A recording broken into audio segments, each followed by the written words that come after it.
Hello everyone, good morning to all of you. Welcome to current affairs logics. Morning हो गई है friends. मैं आप सभी के लिए लेके आ गई हूँ आज का डेली करंट अफेयर्स का इंपॉर्टेंट सेशन, जिसमें हम कवर करेंगे 24 अगस्त के इंपॉर्टेंट डेली करंट अफेयर्स के questions. So daily current affairs के क्वेश्चन के साथ साथ हम आपको स्टडी जीके के कुछ इंपॉर्टेंट क्वेश्चंस भी कवर कराएंगे। देखिए, स्टडी जीके के क्वेश्चंस हम इसलिए लेते हैं रेगुलर, ताकि कुछ कुछ क्वेश्चंस ना हम करंट अफेयर्स के साथ साथ स्टैटिक के भी पढ़ते रहें। जब हम इन क्वेश्चंस को भी पढ़ेंगे तो ये क्वेश्चंस भी हमारे रिवाइज होते चलेंगे। ओके, इसलिए इंपॉर्टेंट क्वेश्चंस होते हैं। उसके बाद हम कल के करंट अफेयर्स का एक बार जो है रिवीजन करने वाले हैं, थोड़ा सा क्विक रिवीजन कर लेंगे। और लास्ट में फ्रेंड दो आप लोगों के लिए टेस्ट क्वेश्चंस दिए गए हैं इस वीडियो सेशन में, जिनके आंसर आप मुझे कमेंट बॉक्स में ज़रूर लिखिए। तो इस तरह से आज का हमारा डेली करंट अफेयर्स का सेशन रहेगा। फ्रेंड्स, देखिए, अगर आप किसी भी एग्ज़ाम की तैयारी कर रही हैं तो ये वीडियो सेशन आपके लिए इम्पॉर्टेंट होने वाला है। तो चलिए स्टार्ट करते हैं आज की वीडियो क्लास को। पीडीएफ आप लोग को मिल जाएगा हमारे टेलीग्राम ग्रुप से, जिसका नाम है करंट अफेयर्स लॉजिक्स। टेलीग्राम पर जाकर आप इसे सर्च कर सकते हैं, या जो डिस्क्रिप्शन बॉक्स में लिंक दिया गया है वहाँ से भी आप इसको ज्वाइन कर सकते हैं। तो हमेशा की तरह एक मोटिवेशन कोट से ही आज की इस क्लास को हम स्टार्ट करेंगे। मोटिवेशन कोट है, I never lose, either I win और आई लर्न। मैं कभी जो है हारता नहीं हूँ या हारती नहीं हूँ, या तो जीतूंगा या फिर उससे कुछ सीखूंगा या फिर सीखूंगी। तो अपने अंदर भी इसी कॉन्फिडेंस को रखिए, अपने अंदर भी ये चीज़ लेके आइए कि आप कभी भी किसी चीज़ को लूज़ नहीं कर सकते। या तो आप उस चीज़ में जीतोगे या वहाँ से कुछ सीखोगे, और जब आप सीखोगे अगेन आप उसको करेंगे ना, तो फिर आप उस मिस्टेक को वापस नहीं करेंगे। तो यही एटीट्यूड जो है, यही आपको अपने लाइफ में इस्तेमाल करना है। तो चलिए बात करते हैं हम फर्स्ट इंपॉर्टेंट क्वेश्चन से। पहला क्वेश्चन है, which countries government has recently announced visa free access to citizen from 35 countries, जिसमें इंक्लूड है India, UK, US, for 6 months from 31 October. तो किस देश की सरकार ने हाल ही में 35 देशों के नागरिकों को 31 अक्टूबर से 6 महीने के लिए द्वीप राष्ट्र में वीज़ा मुक्त पहुंच की घोषणा करी है।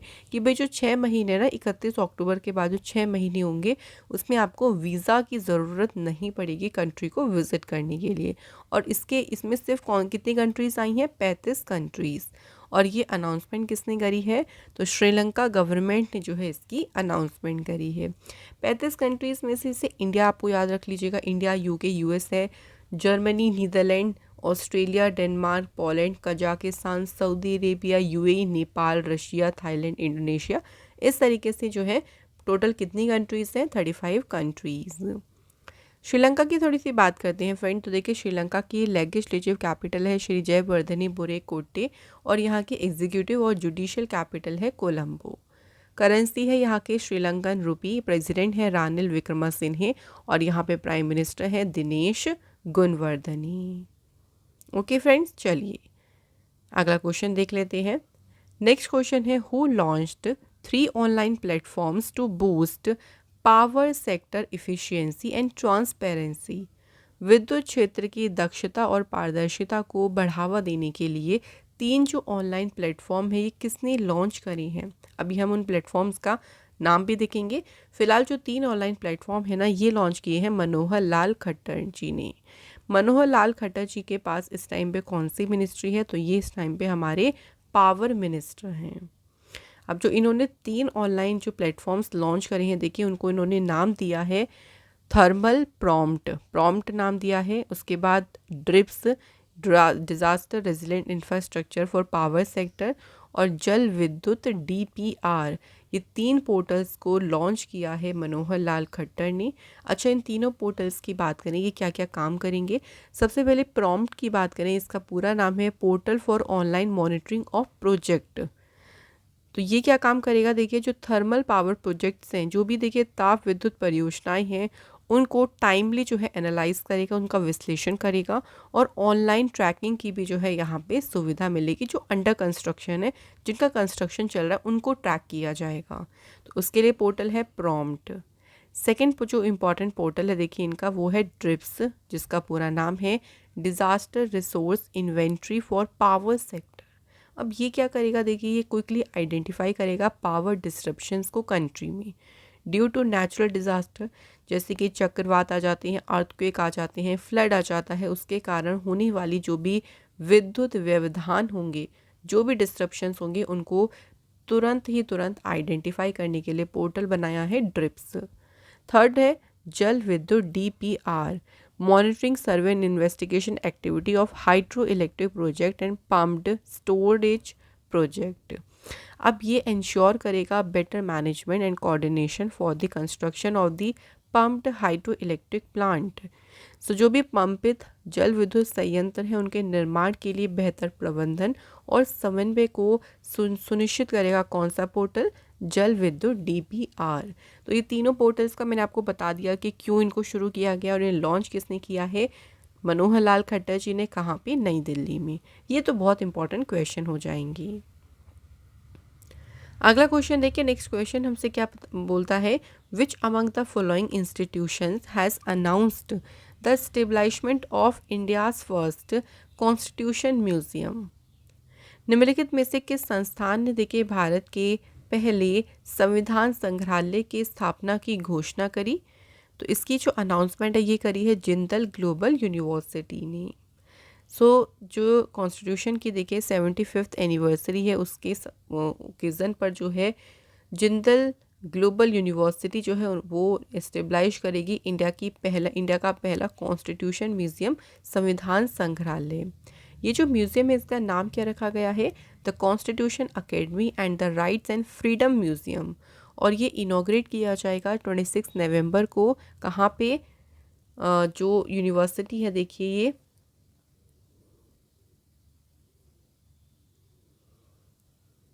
जिंदल ग्लोबल जो यूनिवर्सिटी है देखिए उस यूनिवर्सिटी के कैंपस में इसको इनॉग्रेट किया जाएगा। ठीक है, इस म्यूज़ियम को इनॉग्रेट करने के पीछे का मेन उद्देश्य क्या है, to demystify the constitution and make it accessible to wider audience, कि संविधान के जो रहस्य हैं उनको उजागर करना और इसे व्यापक दर्शकों के लिए सुलभ बनाना, कि भाई हमारी जो इतनी भी ऑडियंस है उसके लिए एक्सेसिबल बनाना इसका उद्देश्य है इस म्यूज़ियम का।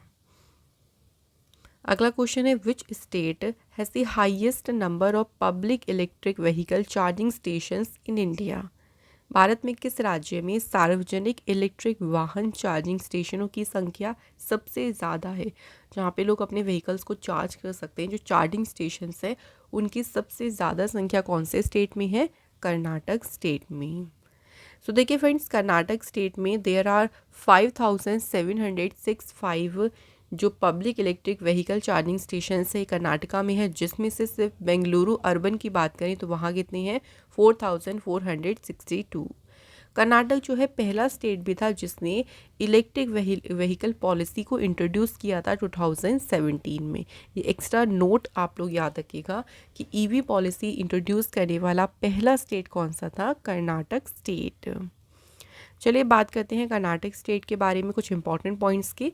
कर्नाटक स्टेट की कैपिटल बेंगलुरु है, सीएम है सिद्धारमैया, गवर्नर है थावर चंद गहलोत, राज्यसभा सीट्स है 12, लोकसभा की है 28 और असेंबली सीट्स है यहाँ पे 224।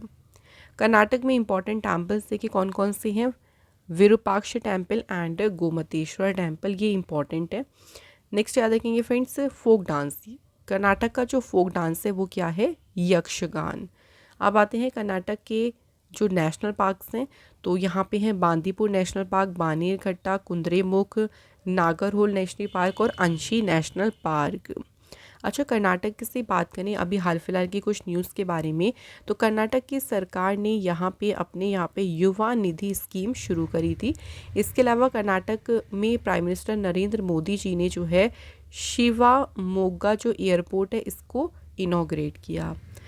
इसके अलावा गृह लक्ष्मी योजना यहाँ पे स्टार्ट की गई थी, गृह ज्योति योजना भी यहाँ पे शुरू करी गई थी। कर्नाटक के चीफ मिनिस्टर ने 108 नम्मा क्लिनिक्स को शुरू किया था या लॉन्च किया था, कहाँ पे, बेंगलुरु शहर में। कर्नाटक के चीफ मिनिस्टर ने बाइक टैक्सी स्कीम शुरू करी थी स्टेट में। क्लियर हो गया, तो ये न्यूज़ याद रखनी है कर्नाटक राज्य से। आइए बात करते हैं नेक्स्ट क्वेश्चन के बारे में। Which village has been inaugurated as the first solar village in Maharashtra? Maharashtra के पहले सौर गांव के रूप में किस गांव का उद्घाटन किया गया है? सो विलेज का नाम क्या है? Answer is Manyachiwadi. So Maharashtra में देखिए सतारा डिस्ट्रिक्ट है, वहाँ पे एक गांव है मान्याचीवाड़ी, जो कि महाराष्ट्र का पहला सोलर विलेज बना है। इसके बारे में और देख लीजिए। चीफ मिनिस्टर जो है महाराष्ट्र के एकनाथ शिंदे, उन्होंने इस पहले सोलर जो विलेज है इसको इनॉग्रेट किया है। ये देखिए पहल है जिसका मेन उद्देश्य क्या है? 100 गांव को, मतलब जो 100 विलेजेस हैं उनको वहाँ पे 100% सौर ऊर्जा से बिजली उपलब्ध कराना इसका पूरा उद्देश्य है, जिसमें ये पहला जो गांव बन गया है महाराष्ट्र का जो पूरा सोलर विलेज है वो है कौन सा? मान्याचीवाड़ी। महाराष्ट्र राज्य की बात करते हैं। सो देखिए लोकेशन आप देख सकते हैं महाराष्ट्र की। फॉर्मेशन हुई थी 1 मई 1960 को। कैपिटल मुंबई है। गवर्नर है सीपी राधाकृष्णन। चीफ मिनिस्टर है एकनाथ शिंदे। यहाँ के नेशनल पार्क्स में है चंदोली, नेगांव, संजय गांधी और तडोबा नेशनल पार्क। अब महाराष्ट्र भी हम कुछ इंपॉर्टेंट न्यूज़ को रिवाइज करेंगे। महाराष्ट्र सरकार के चीफ मिनिस्टर ने यहाँ पे वायुश्री योजना शुरू करी थी। इसके अलावा यहाँ पे लेक लड़की स्कीम शुरू करी गई थी। भगवान बिरसा मुंडा रोड स्कीम शुरू करी थी। महाराष्ट्र का जो प्रिजन डिपार्टमेंट है ना, उन्होंने वीडियो कॉल की फैसिलिटी शुरू करी थी फॉर फॉरेन नेशनल्स जो कि जेल में उस टाइम पे जेल में थे उनके लिए। एक कैंपेन का नाम याद रखना है, मेरी माटी मेरा देश कैंपेन। ये भी महाराष्ट्र सरकार ने ही शुरू किया था। महाराष्ट्र में देखिए जो वारकरी कम्युनिटी है उन्होंने सेलिब्रेट किया कौन सा फेस्टिवल? पालकी फेस्टिवल। तो ये सभी न्यूज़ फ्रेंड्स आपको याद रखनी है महाराष्ट्र स्टेट से। आइए बात करते हैं अगले क्वेश्चन की। नेक्स्ट क्वेश्चन है देखिए, विच of the following introduce a new feature called UPI circle on it's unified payment interface platform? तो किसने अपने यूपीआई प्लेटफॉर्म पर यूपीआई सर्कल नाम की एक नई सुविधा शुरू की है? इस सुविधा को शुरू किया है national Payments Corporation of India ने। अच्छा, ये जो नई सुविधा शुरू करी है ये क्या है? This feature allow primary UPI account holders to securely delegate payment responsibility to trusted secondary user. तो ये सुविधा प्राथमिक यूपीआई खाताधारकों को विश्वसनीय द्वितीयक उपयोगकर्ताओं को भुगतान जिम्मेदारियां सुरक्षित रूप से सौंपने की अनुमति देती है।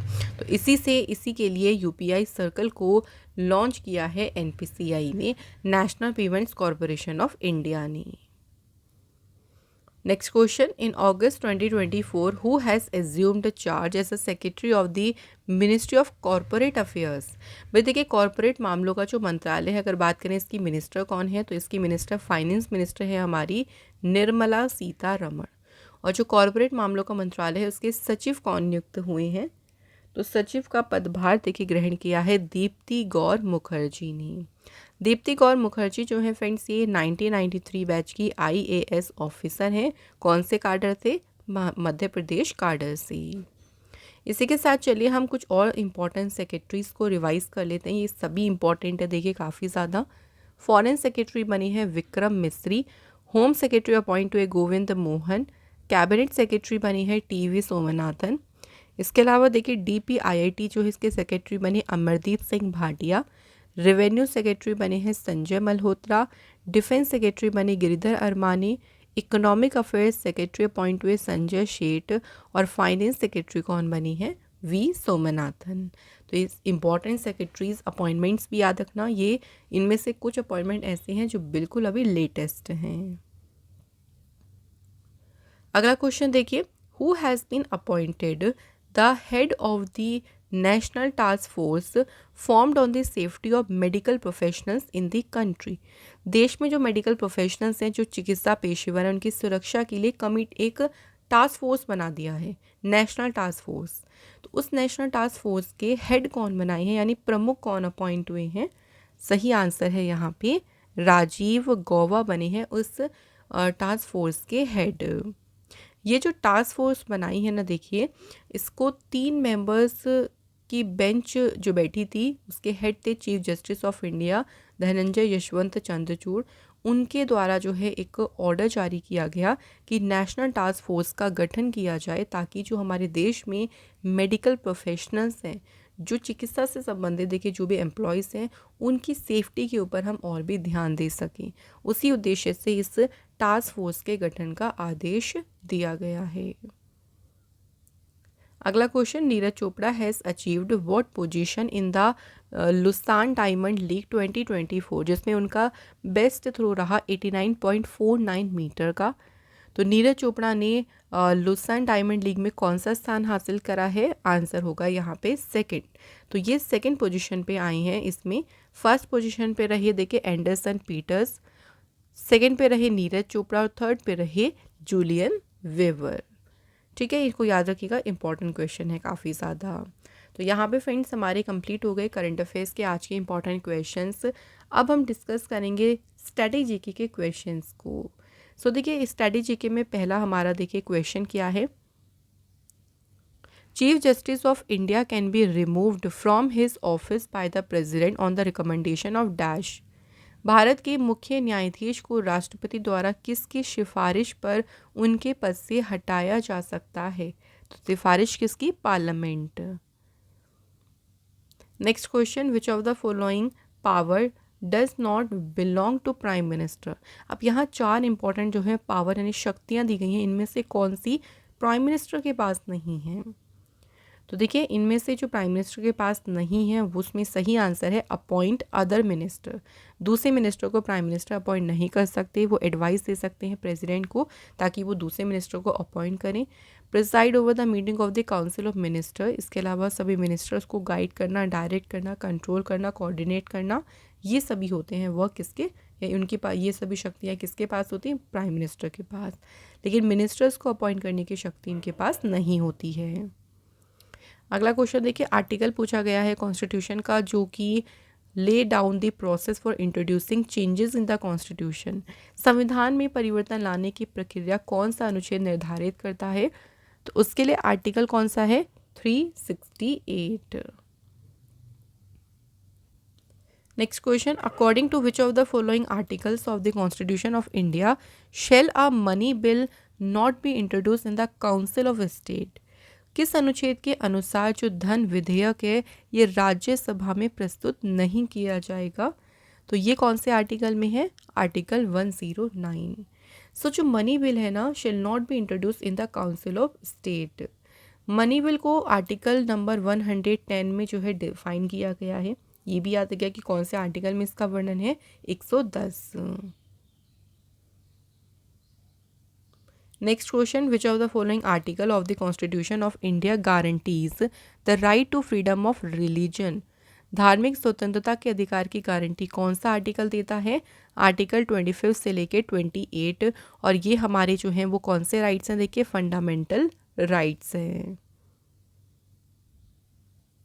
नेक्स्ट क्वेश्चन, ओके यहाँ पे हमारे क्वेश्चंस का सिलसिला कंप्लीट हो चुका है। अब फ्रेंड्स हम लोग बात करने वाले हैं रिवीजन क्वेश्चंस की। तो कल के क्वेश्चंस को चलिए एक बार क्विक रिवाइज करते हैं। पहला क्वेश्चन है, who is the author of the book. Book का नाम है Modi's governance triumph reshaping India's path to prosperity. कौन है इस बुक के ऑथर? तरुण चुग।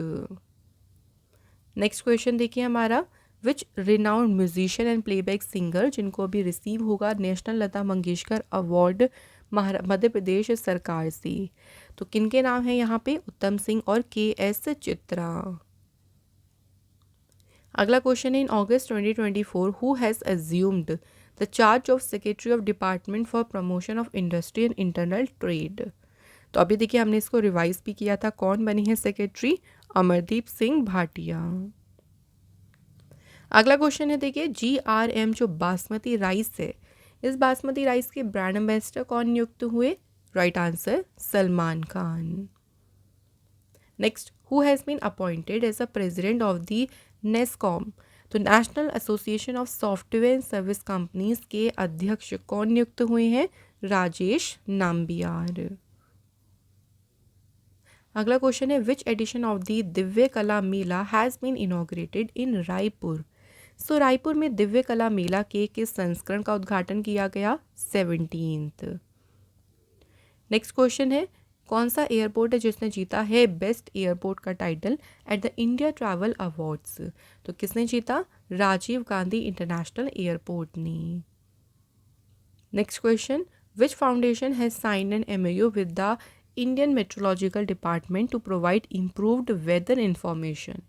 तो इसके लिए जो MOU साइन किया है किस फाउंडेशन ने किया है, रिलायंस फाउंडेशन ने।